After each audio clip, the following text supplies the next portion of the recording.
What is going on, everyone? Welcome back to another episode of Grid Live Encore. I'm Ben Schneider, joined as always by Brandon Craftsman. Josh Birch is off tonight, and Joe Samaniego, our fearless leader, will be joining us in just a little bit to help recap the Xfinity Series and ARCA West action from Portland International Raceway, which we were just on site for a few days ago. Brandon, how are you doing tonight?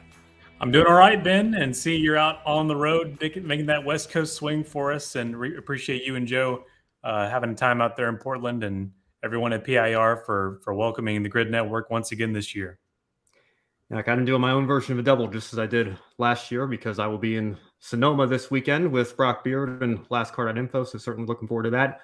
But grateful for the opportunity to be at Portland last weekend, and if you want to support us and enable more of these opportunities for us here at Grid Network, you can consider joining us on Patreon. Join our lovely Patreon supporters, Colin Deschelle, Mark, Robin, and David, in investing in Grid Network. As you can see, we have a very lofty goal of $500 per month, but that will allow us to make these sorts of weekends a more regular occurrence here at Grid Network, help get us out to the track on a more regular basis. So thank you, Colin, Deschelle, Mark, Robin, and David, for everything that you do. It means the world to us, and it allows us to make these trips like this. We are so very appreciative and look forward to continuing to build on what we've built here already at Grid Network throughout the rest of 2023 and beyond. Now, as I mentioned, Josh is off tonight. He's getting ready for the 24 Hours of Le Mans and some extended coverage on his channel coming this weekend, so be sure to check that out. But we are going to run through the F3 and F2 results here real quick. Zach O'Sullivan took the win in the sprint race ahead of Luke Browning, and you see the rest of the results down there. We're going to run through these very quickly because Joe has a limited time frame that he can be on the show tonight. So if you want to get a better look at the full results, you can feel free to pause the video for just a second. We'll take you through the rest of the sprint results here. In race one, you see some more notables down there. Sophia Flourish and Sebastian Montoya in the 20s could have had a better day there in the sprint. In the feature, it was Pepe Marti taking a brilliant flag-to-flag win there from pole position. Fastest lap, winning the race. Couldn't ask for much more in his home F3 race. And we'll take you through the rest of the results here real quick as well. Before we move on to Formula 2, Frederick Vesti took the win in the sprint ahead of Teo Porcher and Victor Martins. And then in the feature, there we go. In the feature race, it was Oliver Behrman taking the win ahead of Enzo Fittipaldi and Martins again rounding off the podium. So stay tuned for more F3 and F2 coverage as always here on this show as we continue on this season. And like I mentioned, Josh is off tonight getting ready for Le Mans, so make sure you stay tuned to his channel for more on that front as well. Now, moving on to Indy NXT. It was a very chaotic first race. It saw pole sitter Louis Foster not even make the first corner after contact with Hunter McElroy. But the race ended in an even more dramatic fashion. Nolan Siegel appeared to be just a few corners away from his first career win when he encountered gearbox trouble, causing him to drop all the way down to 8th in the running order. It allowed Reese Gold to take the win instead, ahead of Jagger Jones and Ernie Francis Jr. Now, in the second race, Siegel had the advantage of seeing a hard battle in front of him between Foster and Christian Rasmussen that dropped them down a couple of places. You see them still rounding off the podium in second and third, but Siegel was able to score some redemption and take the win and close the deal in race 2. So, Brandon, a lot to digest here with this Indy NXT race weekend here at Detroit and a brand new circuit for everybody in IndyCar. I know you were watching the first race. We were too in the media center. Just couldn't believe what we were seeing when Siegel fell off the pace there on the final lap. What was your reaction to that finish, and what do you think of the new Detroit circuit? It seems to be pretty divisive among the drivers and the fans. Yeah, for sure. I was actually watching race one. I was letting you guys know from the radio studio, so not exactly full attention on it, but was able to see that first turn one accident there from lap one. And I was told by you guys about the gearbox trouble there for Siegel. That's horrific events there for Nolan. Just a few corners away, but it ended up going to Reese Gold there. Congratulations to Reese Gold for winning at Detroit. And as far as the overall circuit, the divisive, I suppose, but I kind of like the change of scenery a little bit. As much as I was a fan of Belle Isle, I do like that we're going back to the streets of Detroit proper for the Detroit Grand Prix.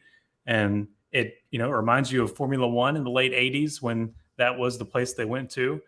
And it's got I really appreciate the long straightaway with the start finish line, but also the little narrow edges of the circuit too. And I was surprised for a street circuit how much elevation we get with Detroit. So a lot of good things I think that could be said about the new Detroit circuit, or I guess you could say the old new circuit. And really nothing to be disappointed about. Now, of course, I need to probably go watch some more racing from this weekend to see what people are concerned over, but certainly nothing we can't wait another year, wait another 2 years, and see how it fans out. So I'm always in favor of trying to get a larger sample size when it comes to judging new tracks or new up and coming talent or whatever the case may be in the sport. I feel like one race or one weekend usually isn't enough to fairly get a good sense of where we are in these sort of things here. And I think this is no exception here. When you look at this circuit, I know that a lot of the drivers were saying that they were not a fan of it. I think Alexander Rossi, he was my pickle winner solely because he did put a positive post out on Instagram and got a couple comments from his fellow drivers that were like, really, you like this thing here? But I got to say, I do miss the fountain at Belle Isle, and I do miss that circuit. It was such a staple on the schedule for many, many years. But given the challenges of trying to promote a brand new street race, and given the fact that this really was the only change in the IndyCar schedule this season, I think there were 2 dates that kind of flip-flopped a little bit later on in the year. Nashville might have been one of them. I'm not too sure off the top of my head. But aside from that, sort of a change in location, still the Detroit area, but change. This is really the only new track on the schedule here for the IndyCar series. So certainly had high hopes and expectations for it. And I have to say, I think the finish for sure certainly delivered. A great battle between Alex Palou and Will Power and a couple others. I thought Alexander Rossi might have had a shot at it at the end with the contact with Power and Dixon there. You had Flavor Flav hanging out with Will Power all weekend. That was interesting to see on the broadcast there, how much attention he was getting and how much he seemed to be loving the action, which I suppose is great for him as well. But I think that we're going to need to see this, more than just once to truly get a good sense of where we are with this circuit. I hope it's a success. I hope that all the efforts from Penske Entertainment and everybody lead to some positive things here over the next several years. But at the same time, I do miss the Belle Isle circuit. That was one of my favorite street circuits. Obviously, nothing's going to beat Long Beach, I don't think, in terms of the history and prestige of that race. But certainly, obviously, dramatic finishes in the series we cover here on Indy NXT. But the IndyCar race as well, I thought, went relatively well, all things considered. Yeah, I believe so. I think it's just going to take some time for people to get some more, like you said, get some more sample tests of it as we go through the next few years. All right, well, let's bring in Joe Samniego here. Joe, how's it going? Good to see you. We don't usually get to talk on the Encore show. How are you? Overall, good. Been a busy day, but off work early. Talk about Portland action. Very excited to be with both of you today. We're excited to have you here. And Joe, actually, I want to start with you, and we'll start with the ARCA West race, the first of 2 races that we saw this weekend. I know you and I have already debriefed this quite a bit here, but for the sake of the Encore audience, we had a great battle between Landon Lewis and Xfinity Series regular Cole Custer, and then a thrilling finish. Custer actually fell back to fourth with Trevor Huddleston and Sean Hagerani getting around him before they tangled in the final corner. So arguably the finish of the year in terms of ARCA, specifically ARCA West. But how impressed were you by Landon Lewis in particular, outdueling an Xfinity driver and Cup Series race winner in Cole Custer to get the win? Very impressed. We all know the story about how he was coming so close to getting that first win, but second place time and time again. This could have been a situation where you're racing against an Xfinity Series driver, you sort of psych yourself out, enter a corner too hard, and lose track position. With Portland, a lot of grass there. You could have easily just ruined your race, gone out on the grass. He kept it on the track, battled hard, kept it cool. Very impressed with what he had done to get that win. Well earned. I think it's just very exciting. It was such a great opportunity to go talk to him in victory lane. The emotion, and just when I asked him, has it all started to sink in? Now that you got the trophy, the pictures with the team and everything, it still hadn't sunk in. And I think it's going to be, probably won't be until Wednesday. Maybe it's just finally he could sit down and just think, I got that win. I beat Cole Custer, who went on to win the next day. That is a very impressive feat for Landon Lewis. And overall, I think he has a lot of potential. And one of the things I always talk about when it comes to drivers, you get that first win, that sort of breaks the barrier, and you could start potentially getting more and more wins easily because you got that first one out of the way. Now go out there, get the second one because you know you could win. Yeah, Joe, you could definitely see the thrill from him with his interview with you in Victory Lane there. And I think this was a really big win, not just for ARCA West, but for Portland as a track. What a great finish to have a guy with his first win against a Cup Series driver. You couldn't script that much better. And there's just something to be said about these slower cars that just provides some really great action. And we got to see that. And, of course, that wasn't all we would see of Cole Custer, but it really did set up the stakes for the next event. So it was just a really great outcome for ARCA West and for Portland, and really excited for Landon Lewis. That was just a really thrilling battle to the end to watch. Yeah, that's been kind of a storyline with Landon this season. 3 second place finishes in a row. He did get a win at Curran last year, but in terms of this year going full time, going for a championship, been waiting to see when he was finally going to break through and get to victory lane once again, and to pick up the win this weekend. I think he's really set the tone for his season going forward. I think he's got to be the championship favorite on the West side of things at this point. And you're 4 races into the season, second place is your worst finish. I'd say you're doing pretty well for yourself there. So Landon Lewis getting that win, that's really the only thing he hadn't done this year. And now he can say he's checked that box, and he gets an opportunity to go to another road course this weekend at Sonoma and see if he can double down on that. So a great deal for him. And to beat Cole Custer for it too. I mean, I know Cole has kind of come under fire for his lack of performance in the Cup Series the last couple of years. Some people saying maybe that's why he's back in Xfinity at this point. But Cole's a Cup winner, and he's won plenty of Xfinity races. Won the Xfinity race the next day, and we'll get into that here in just a moment. So he's certainly no slouch there himself. And to go head to head with a seasoned veteran like that and come out on top and get the win, I think has to be huge for Landon Lewis and his momentum going forward later in the season. Now let's shift gears to that Xfinity race. And speaking of huge momentum, I think it's huge momentum from a guy that finished second in the West race, but went one better in the Xfinity Series race. And Brandon, I'll just pose a question over to you. How big is this, given what I just mentioned about Cole Custer and the struggles that he's been through the last several years, for him to be back in victory lane now in the Xfinity Series? Yeah, again, you couldn't script this better. This was in the previous race. This was the guy, like the former Cup Series guy, battling the one who's been in this second, third spiral. Second and third place finishes, can't get his win, and then you go over to Cole Custer, who we've been talking about in the Xfinity Series so far this year, especially earlier on in the season. This guy can't catch a break, man. He's been leading almost everything, dominating, and then something happens, and you're wondering, is Cole Custer going to be able to get back to form as whenever he left the Xfinity Series? And for a while, I was probably going to tell you no, but Portland seemed to be the place to do it, the road course, and getting a solid win there for Stuart Haas. And the Cup, the amount of space we have for Cup drivers is very sought after, highly coveted, and very thin. And so Cole Custer ended up in this situation back in the Xfinity Series. This should be a huge morale boost for his season. Gets him, of course, in the playoffs, and maybe can keep this momentum going. And hopefully some of these second and third place finishes can turn into some more wins. Cole Custer getting that win was really impressive, especially how he had to start in the back, come to the front, go to the back, come to the front, and then to just make it a little bit more harder, no competitive pit stops to pick up positions through pit road. Only way you could do that is if somebody, for some reason, had some unapproved changes made, missed the restart. You really have to work hard to get up to the front. Cole Custer did that. Yes, he probably had a fast car. We know Stuart Haas Racing is going to always have good equipment. But he still got to be good at the road course race. And this was his first time he won in a road course. He really battled really hard. I know when I was standing at the Sheldon chicane, by the third lap, I saw Cole Custer way more further up front compared to the first lap where he was further back.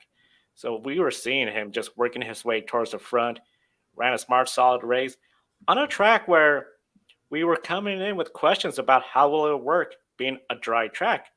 Some of us thought it could be a little bit of a crazy restart, quiet most of the race, very few passing. I would say we saw a lot of passing, a lot of physical racing, and he drove such a smart race there. He should easily have the confidence going to the next few races. Sonoma, a very tricky road course. I believe they have Nashville after that. Well, we got the week off and then Nashville, I believe. So that's going to be really great for him if he could get another win or even just a top 5 finish at Sonoma. All that momentum on the break and then start the next part of the year because we're closing up to the playoffs. And now he got that win. He got those playoff points. He could really, I think, position himself for a good playoff run. Yeah, I totally agree. We'll catch up on the chat here real quick. Adam Lemery's in the chat room saying, fully enjoyed all the coverage from Portland International Raceway. It's a track I would love to attend one day. Adam, you'd be in for a treat if you can get out there. It's a great facility. And, I know Joe and I both had an excellent experience this year. And Joe, hopefully we're going to see you out there again just a couple of weeks for Formula E and, of course, later in the year for the IndyCar series as well. Chrome Diesel asks, hi, folks, how are you all doing? And then it seems like this happens so often. I swear to you, we're not coordinating this, but all three of us wearing red here. I guess I got my Phillies shirt on. He's wearing the evil red, so yeah, you should point fingers at him. Oh, of course, Brandon being an Atlanta Braves fan. Joe, what went into this decision to wear red today? Just match my outfit for work. Here I call it more like a salmon red rather than red, but I know we all three of us agree on how the red flag should be used. I guess we're all sort of showing our support that way. There you go. There you go. That's a reference to the discussion we had on last week's show with Matthew Owens. So make sure you go check that out if you haven't already. But yeah, I mean, I guess Brandon and I we match the shades a lot more closely. But again, it's not the first time. Or like Josh and I have matched in the past. Like I'm telling you guys, we're not trying to do this. It just kind of This happens. doesn't go through the group chat. It just happens frequently and often for some reason. Yeah, I'm on my way to a minor league baseball game out here in Sacramento later this evening, and this is the only baseball shirt that I've really got here. So I'm going to make use of it, even though it's a Giants affiliate on the other side of the country. But you got to do what you got to do here. Well, Joe, I want to, before we wrap up this Xfinity segment here, we did have more than just a winner to talk about. A really chaotic race all throughout the field. A lot of fighting and run-ins, and you had Sheldon Creed get spun for a stage win that Cole Custer stole from John Hunter Nemechek. It looked like Nemechek had spun him for the win, but Custer got him right of the line. And then you had Nemechek get the favor returned to him, and even he kind of expected it, knew it was coming, said he couldn't be too mad about that. But then he got involved in a fight with his teammate, Sammy Smith, based on an on-track disagreement there. And then you had Jeb Burton going at it with Chandler Smith and Kaulig Racing, a team he used to drive for. So which was more surprising to you, Sammy Smith and John Hunter Nemechek fighting as current teammates, or Jeb Burton fighting his former team in Kaulig Racing in that deal with Chandler Smith there? Definitely the Sammy Smith, John Hunter Nemechek was the biggest surprise. I know before the race weekend, Matthew Burrow and myself, we had opportunity to talk to both drivers. And Matthew, I believe, asked Sammy Smith, what is your working relationship with John Hunter Nemechek? Is it more like a rookie veteran type deal, or are you both more equals considering where they are in the Xfinity level?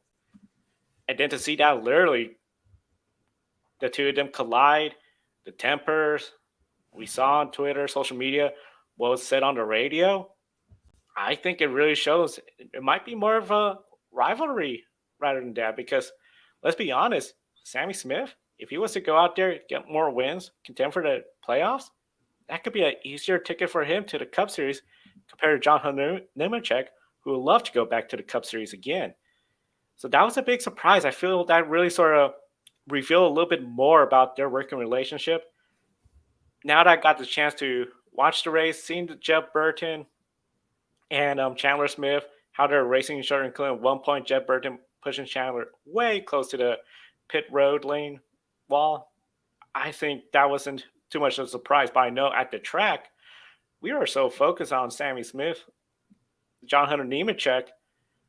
We followed John Hunter Nemechek. He went to talk to Sheldon Creed. Those two put their sides together, put it behind him, started following John Hunter Nemechek again. Then we start seeing there's a crowd over on the other end of pit row, and that's where we find out that Jeb Burton's going at it with the Kaulig team. At pit road that day, it really felt like I was in some sort of short track, because you had the cars all torn up like they just finished racing at Martinsville, Bristol. Hot tempers, driver going to apologize, explaining what happened, and just very chaotic. There was really no sense of direction, like, oh, go to this area, go were going to have, it was just chaos. But the fans, we could hear them. They were watching everything going on, cheering, hollering. Very exciting race weekend, and it's going to be really interesting to see what happens with Sammy Smith, John Hunter Nemechek going forward. I know they're probably going to talk, let the cooler heads prevail, but if those two are racing each other for a win, I think they're not going to give each other an inch. Yeah, it sounds like I missed a lot by not being there. I definitely would have to side with the Sammy Smith and John Hunter Nemechek. I mean, current teammates fighting like that definitely grabs my attention, especially with you kind of think of the revolving door of Joe Gibbs Racing in the Xfinity series. I mean, they don't have much time to build chemistry together. So I mean, and they're both fighting for one thing. It's to get to the cup level. Or to get back to the cup level. And so Sammy Smith is young. John Hunter's still very young. It's fun to see that inner team rivalry go on even outside of European open wheel racing. We've got it here in the States too. Yeah, well, of course, it's not totally unprecedented in NASCAR. I know Jeff Gordon, Jimmy Johnson certainly had their share of disagreements when they were both at their peaks at Hendrick Motorsports, and Jimmy was winning all those championships. And Gordon owns his car, had a piece of his car ownership. That's true. Yes, that's a good point as well. Yeah. So that had to make the competition meetings pretty awkward, I'm sure, just as I'm sure this Joe Gibbs one was yesterday morning. I'd love to be a fly on the wall over there.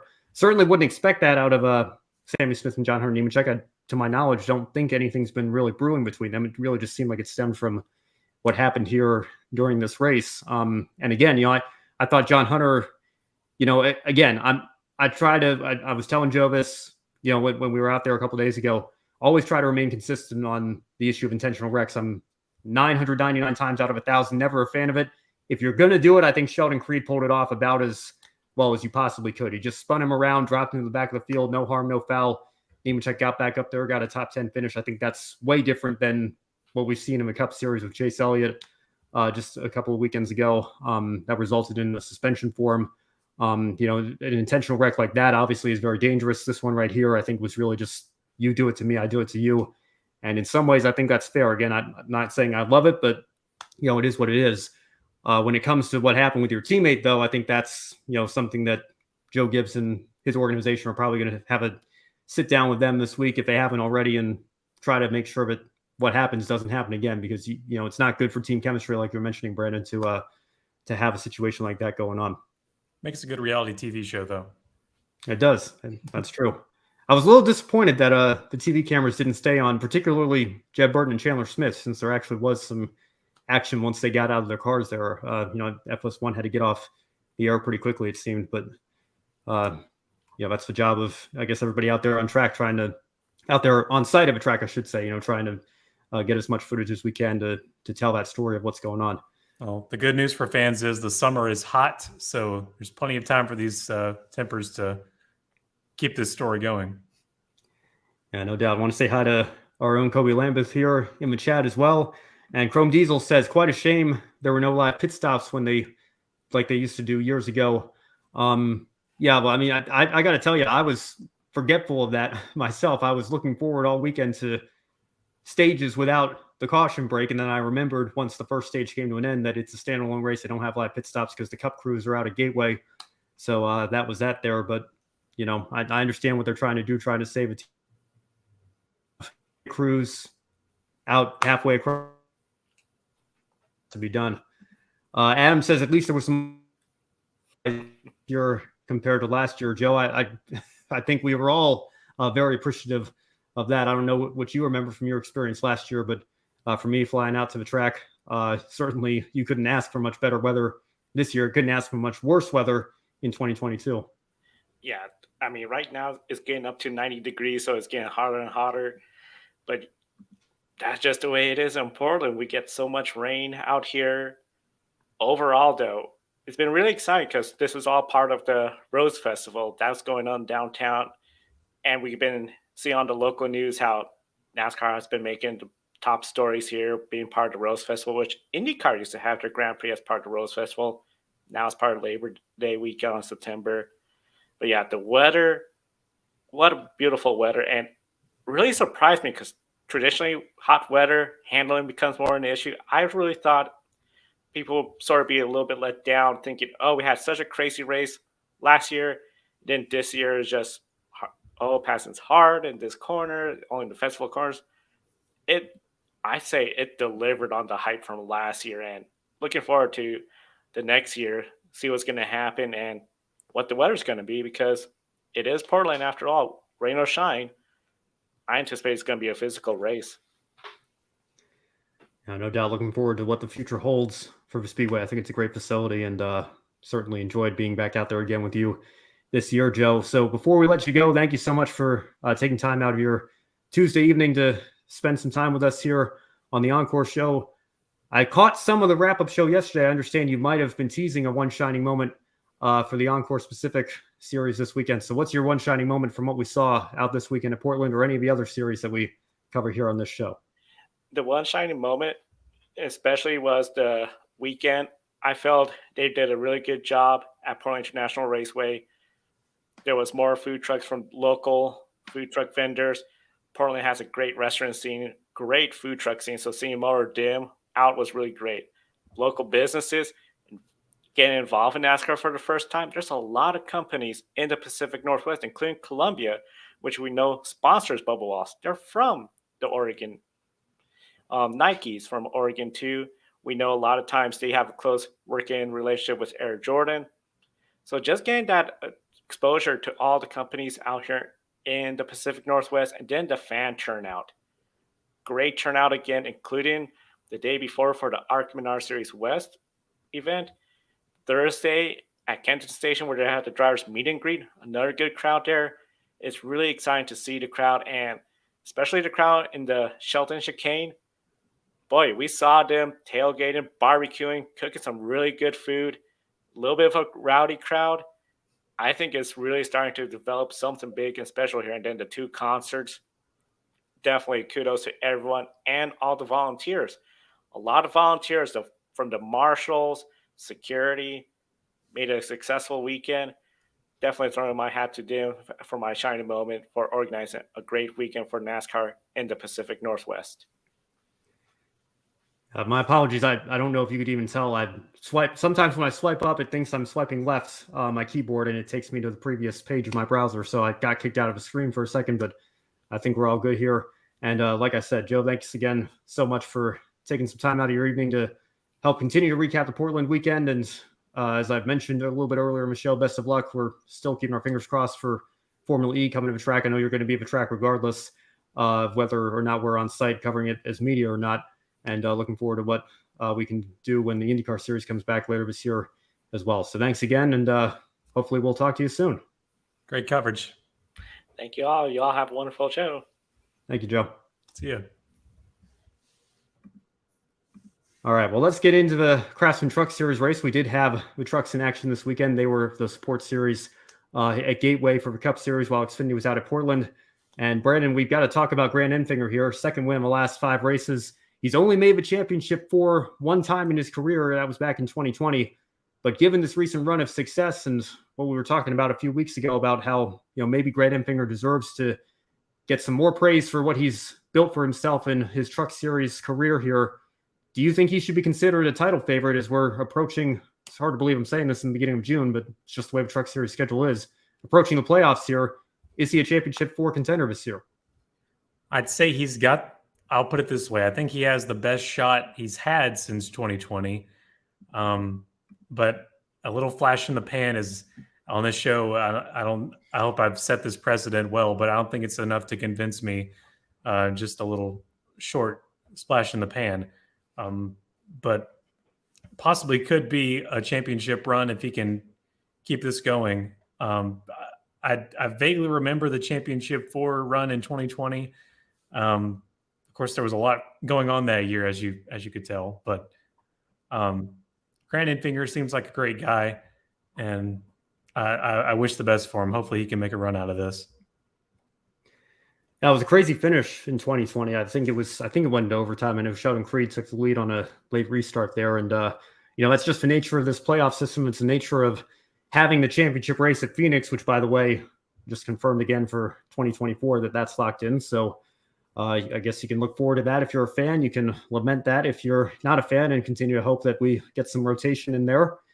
But in terms of Grant Enfinger, like I said, I think the main thing is just going to be getting there, because that's what he struggled to do the last couple of years. I know 2021, he had the whole situation with only being part-time and took a ride with CR7 Motorsports, missed the Daytona Road Course race, was one of the very few times in NASCAR playoff history that a waiver was not granted when somebody requested one.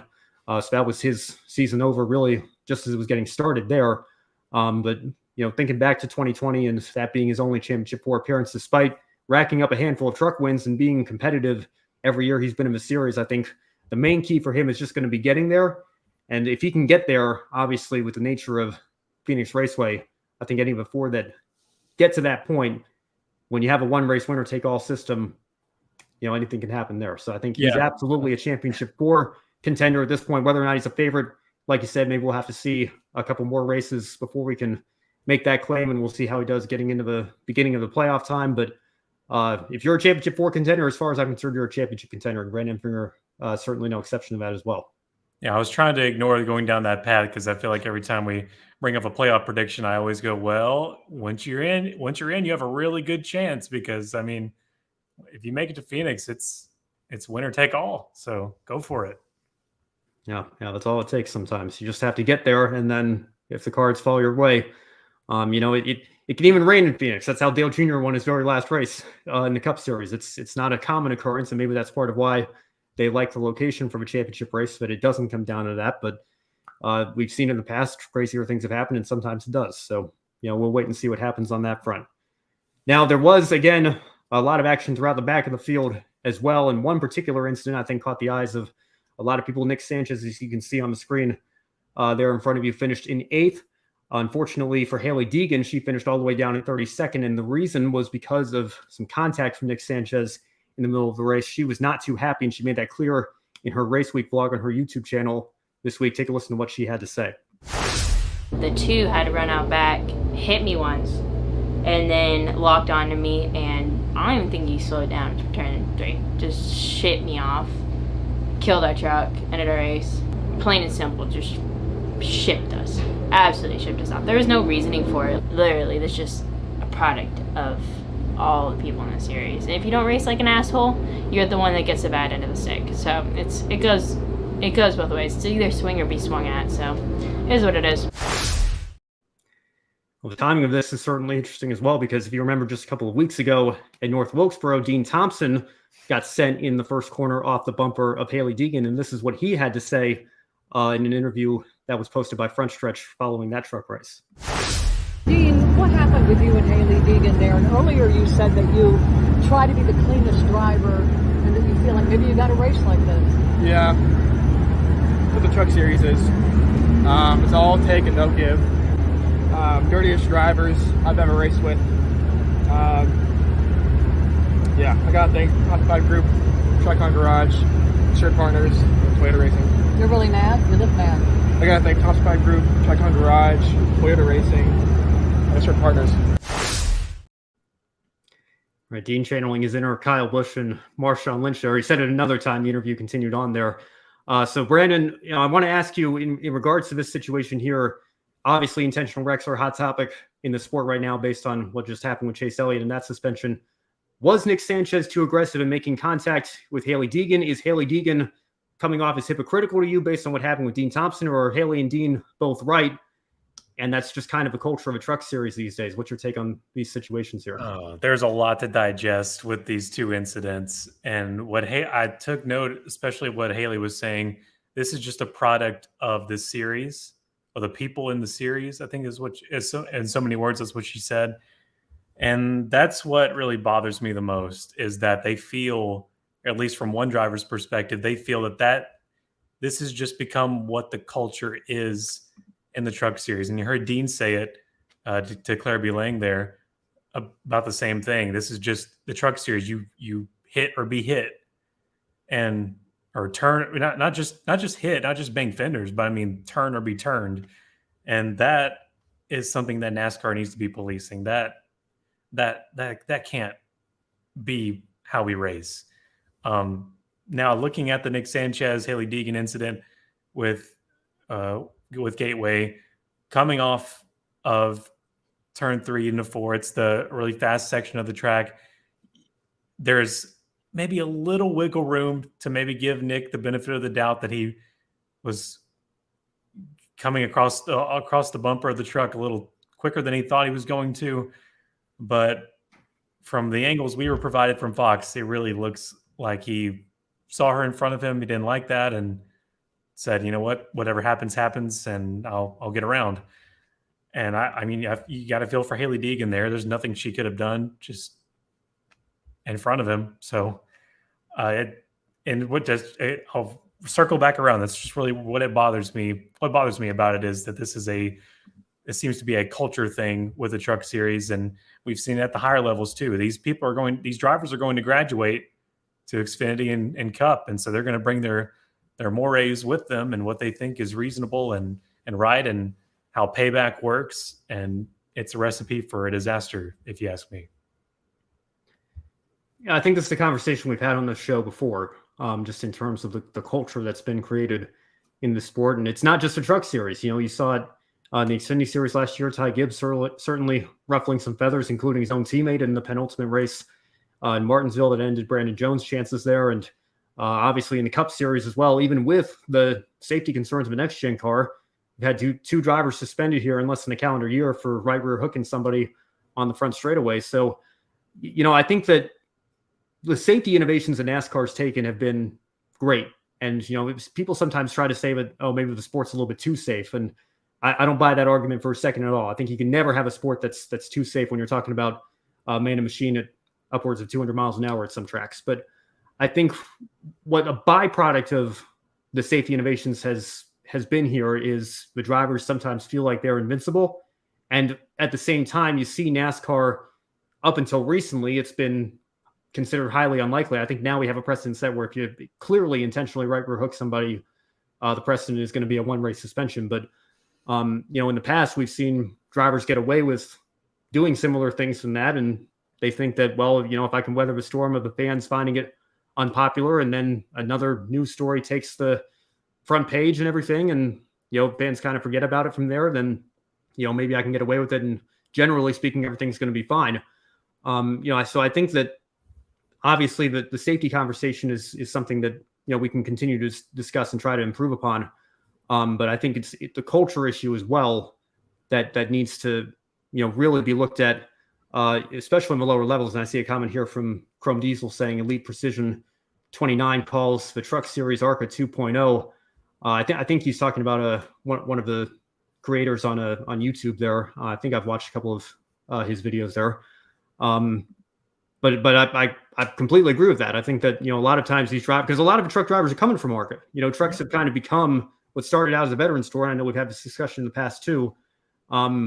It's become a step on the development ladder that a lot of young drivers are taking. And the lessons that they don't seem to learn in ARCA, it becomes evident when they get to the truck series. So, you can talk about, what Nick Sanchez did. Is that as bad as spinning somebody in the right rear or hooking somebody in the right rear, sending them, spinning them in trial? Probably not. But at the same time, at that point in the race to, not even let off the gas there and shove somebody down into the corner, even if Hailie had found a way to save that, I think what Nick did there was, just probably a little bit too aggressive in the moment.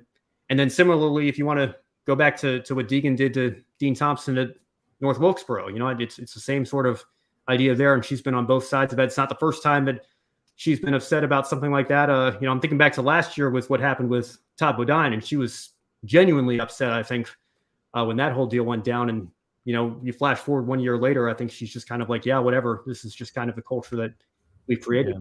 I think that's, something that could lead to more problems down the road if, that kind of driving is, just considered the norm, and not only considered the norm, but generally accepted by a majority of the field. Yeah, look, you're at this level of the sport now. Please show some car control, show some class. That's probably too much to ask, and we're not race car drivers, so we don't know what they go through. But please just show some respect, for goodness sake. I mean, have some give, like race. I don't know. It seems like so simple of a solution from way out here, but I guess we don't understand it. Yeah. Well, I mean, that goes without saying. Brandon, you can correct me if I'm wrong. I don't think either of us have ever sat behind the wheel of stock car and driven at any speed or done the NASCAR racing experience or anything like that. So I have no idea. I fully acknowledge that I don't know what it takes, to control one of these cars. And I understand that it's a lot harder than it looks. It's a lot more than just, a bunch of idiots turning left all day going in circles, and that stereotype.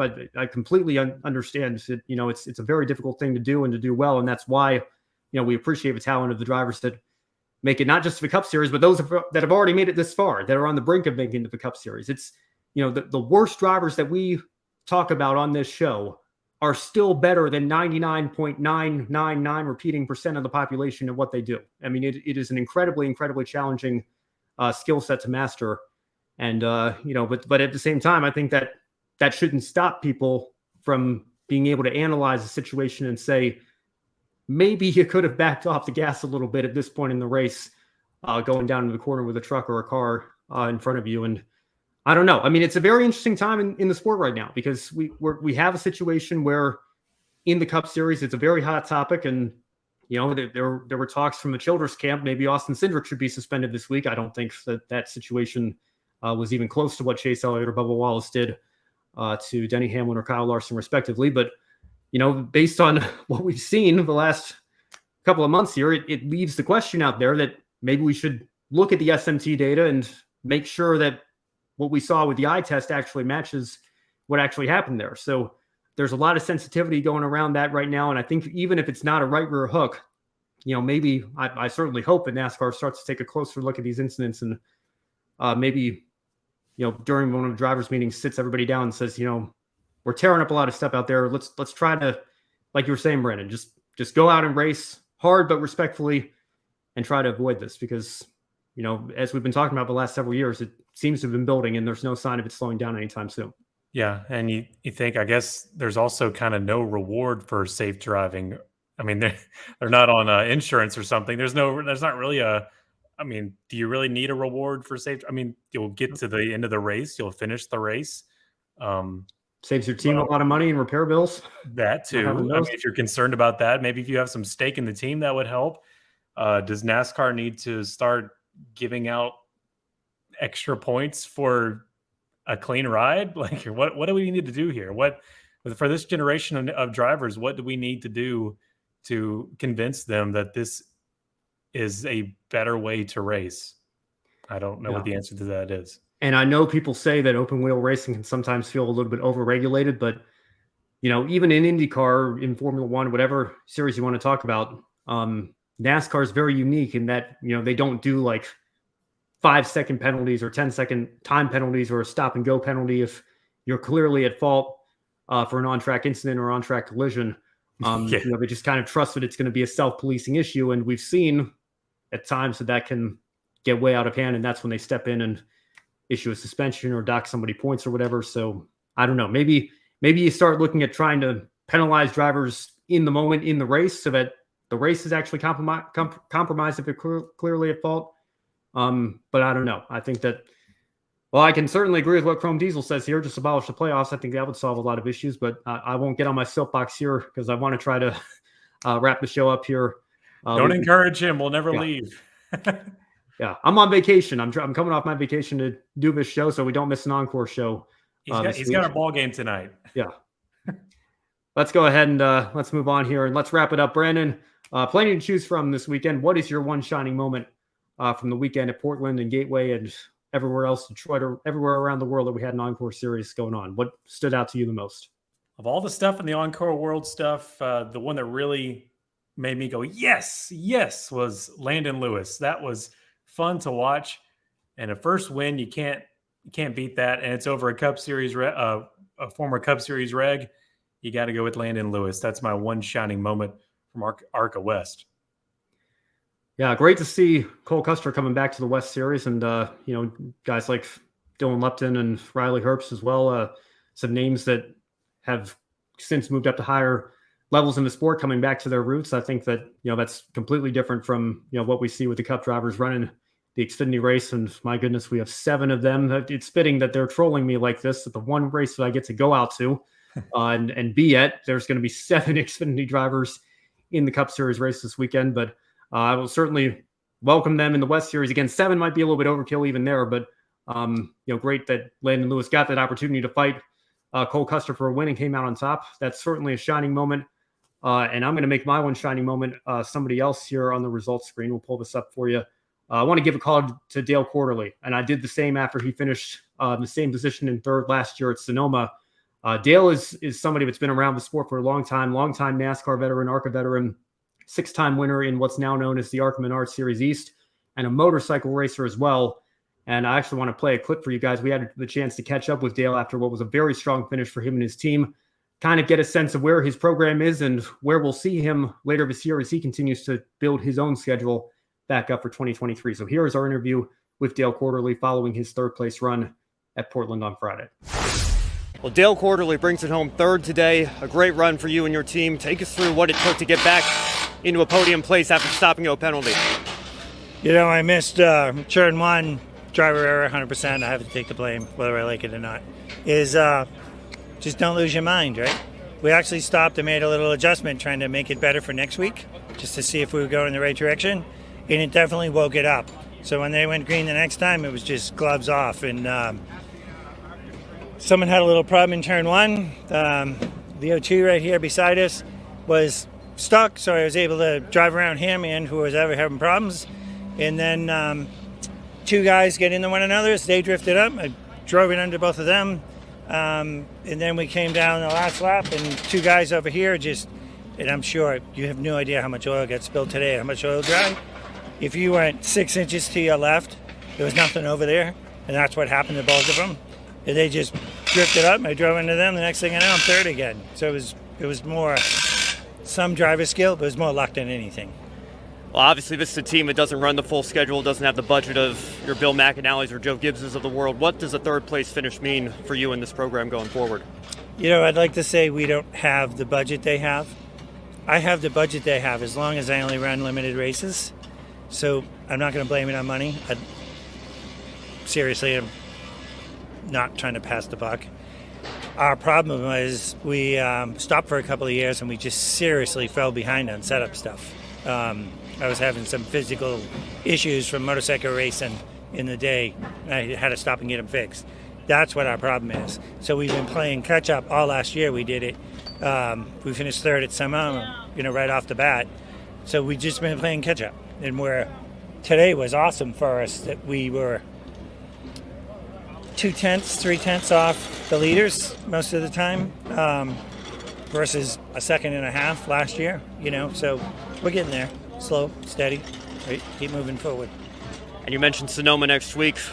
I assume that means you're going to be running that race. What does your schedule look like for the remainder of 2023 beyond that? So it's Sonoma, Mid-Ohio. We're going to run both the ARCA and we bought a truck that we ran in Texas also. We're going to run both of them, and then we're going to run Watkins Glen. Will be the last road race, and then we're going to try and run the 2 dirt races that the ARCA series does, which I haven't been on dirt in 35 years, so that'll be interesting. So that'll be basically our schedule. And Dale, thank you for your time, and congratulations again on a great run. All right, thanks for coming. I appreciate it. Now, that's a team that does a lot with a little. If you might remember their run at Daytona earlier this year, they bought an old Daniel Dye car, renumbered it by taking the 3 off of the 43, so they have a number 4. And if you think of a name Daniel Dye above the driver's side window, D, A, L, and E are all in the name Daniel Dye. So they peeled off every individual letter so that it spelled out Dale, certainly not equally spaced out, but save a little bit of money wherever you can. That's what seems to be working well for Dale Quarterly. Another third place finish, and going back to a track where he finished third last year. So certainly a lot to look forward to for that team as they continue to build upon their schedule. Like Dale mentioned, he'll be out at the dirt races this year, which is going to be basically brand new experience for him. He was talking about 35 years since he has been on the dirt. But Brandon, I don't know about you, but this is what I love about the ARCA series, and particularly the East and West divisions. You have your young drivers trying to work their way up, but you also have your older veterans who are just doing this because this is what they love to do. And a lot of them can still proving that they can still do it very well. Yeah, you sold me on keeping up with Dale Quarterly. That seems like a really interesting gentleman. I like the way he thinks. He says he's got the money like the big teams, but only because he runs that limited schedule. So I really like how he pointed that out to you, and and also just that he hasn't been on dirt in 35 years. So that's going to be interesting to keep up with. And I think I remember Daytona or one of those earlier races of the season, he was your one shining moment. Yeah, I mean, he got up front, and we saw with Greg Van Alst, it's very similar story and situation there. An independent team, with not a lot of sponsorship or the equipment. We don't think of them as being equal to the Joe Gibbs Racings of the world there, but he still went out and showed that he could get the job done. I believe Gibbs's driver Connor Mosack actually finished second, so he's the only driver that went out and actually got the job done and beaten him. And Dale Quarterly was up there as well. Things gone slightly differently. He might have had a shot. I think he got spun in the tribal when he was fighting for a top 5 position as well. So we'll see what Dale can do with that team going forward. Looking forward to seeing him out at Sonoma again this weekend and a few more times throughout the year. A couple more chat comments to catch up on here real quick. Demetrius Wilson, going back to the conversation that we were having just a bit earlier, Brandon, saying NASCAR should start giving out tail end of the longest line and drive-through penalties. I suppose that's for aggressive driving. Something certainly to consider there. I think that might help ease the problem just a little bit, make that a deterrent for drivers going that far. And Adam Lumry's his one shining moment. Ralph Shaheen being inducted into the National Sprint Car Hall of Fame. An awesome broadcaster. Yes, absolutely. Certainly miss hearing Ralph every weekend on the NASCAR broadcast as well. But great to see him getting recognized for his work. That's a fine one shining moment you got there as well, Adam. All right, well, that is going to do it for this week's edition of Grid Live Encore. Thank you all so much, as always, for watching. Be sure to follow us on all of our social media platforms: Twitter, Facebook, Instagram, TikTok, Twitch, LinkedIn. Most importantly, right here on YouTube. Help us on our journey to 700, 800, 900, and eventually 1,000 subscribers. If you really liked what you saw tonight, like I mentioned at the start of the show, you can take 5 minutes to invest in our Patreon. Help us get to the track more often, just like Joe and I were here at Portland this past weekend, just like Joe will be just a couple of weekends for Formula E and later this year for IndyCar. Your support means the world to us. Join Colin Deschelle, Mark, Robin, and David in investing in Grid Network and helping keep us on the air throughout 2023 and beyond, and continuing to do what we love here at this network. If you'd rather make a one-time donation, you can visit Buy Me a Coffee. A link to that is in the description box below. You can make a one-time donation to your favorite honor or talent. Any amount will help us continue to grow our motorsports media outlet here at Grid Network. Now, on Wednesday, that's tomorrow actually, be sure to tune in for a special episode of Grid Tonight previewing the 24 hours of Le Mans. And Kobe will be giving you that with Matt White. I believe Josh is off again as he continues to prepare for that, but stay tuned over there. Joe Samniego, who's back on the Women in Motorsports program on Friday with Daniel Zeri. Hopefully I'll be able to join them and call in before we head to the track at Sonoma later that afternoon. And of course, you can stay tuned for more Grid Live coverage this weekend. As always, Brandon, any final thoughts before we sign off here on this Tuesday edition of Encore? Yeah, looking forward to the 24 hours of Le Mans, of course, and the Garage 56 project. It's going to be something to watch, and ready to hear the preview about it, and also stick with Grid Network as we look over the results. And also, you got Sonoma coming up. Safe travels to you and also to Brock as you get out there again this year. And we'll have the Father's Day weekend off and then come back. It'll be the Nashville Super Speedway's turn, and I'll be out there at the Cup race as a fan, but I'll try to get some perspectives as well. Just occurred to me, I guess we're going to have a Tuesday show for 3 weeks in a row because we had the Coke 600 delayed. That pushed last week's show to Tuesday.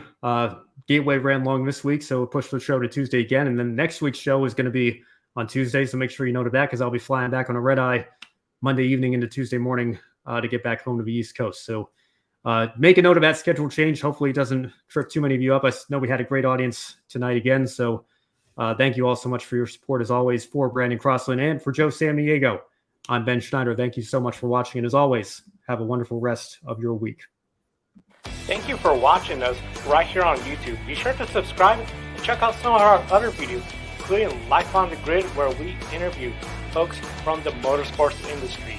Thank you for watching. We'll see you next time.